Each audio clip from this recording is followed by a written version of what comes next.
In migration, an individual or a group of people leave their home country to settle in another country. Contrary to common belief, thousands of immigrants don't just leave their home countries to quote-unquote have a better life. Rather, they encounter complex situations like having their house destroyed by a natural disaster or fearing political persecution. Political crises cause families to stop living and they are forced to change their ways of life to survive on a day-by-day basis. Migration has also been historically linked to regional disparities created by failed and discriminatory development policies, histories of colonialism, and a general abuse of power. When they arrive in the United States, immigrants will take jobs that most would refuse, like dangerous factories and warehouse jobs with long shifts. It is increasingly common that a majority of immigrants working in these settings are women. Immigrant women in these settings may face harassment by both co-workers and employers. Other immigrant women may do domestic work for wealthy families, mostly as stay-at-home nannies. But sadly, they face the same dangers as women in the factories, because if something bad happens to them, they may think they can't report it because they're undocumented. On top of that, because they're undocumented, employers can easily exert power over them. This is called feminization and racialization of labor. Immigrant women are not the only ones suffering from feminization of labor.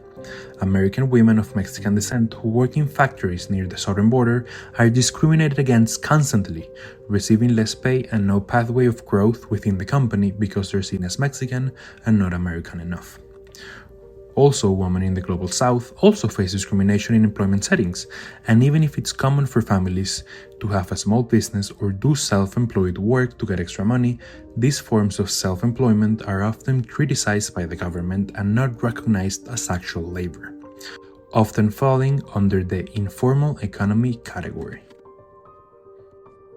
The concept of solidarity economy emerged from transnational feminist praxis, which is a set of understandings, tools, and practices that recognize the colonial legacy that left a global patriarchal and capitalist system. This system actively benefits the most privileged, while alienating and dehumanizing everyone else through neocolonial relations of domination and subordination. Furthermore, it explains how these shape a set of societal belief systems which are to be analyzed, critiqued, and resisted through what constitutes a feminist politics in a specific context. Although feminist politics differ by context, there is an inherent knowledge of the intersectionality of transnational feminist movements, which advocates for freedom through global collaboration and activism. Solidarity economy gives us a way to empower marginalized people by recognizing and supporting informal economic practices.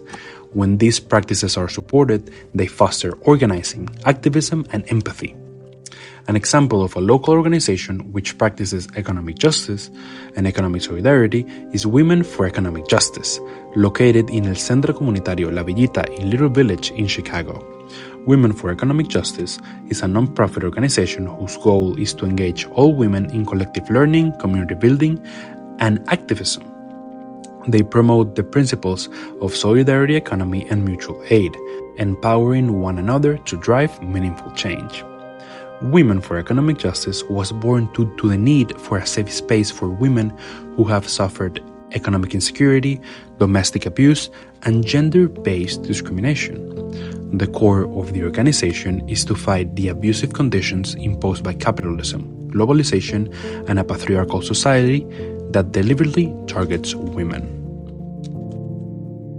Women for Economic Justice support their community by engaging in counseling, healing workshops, community markets, sewing classes, community-wide events, and many more activities, fostering an inclusive community where people engage in these activities regardless of their race, color, religious identity, or gender.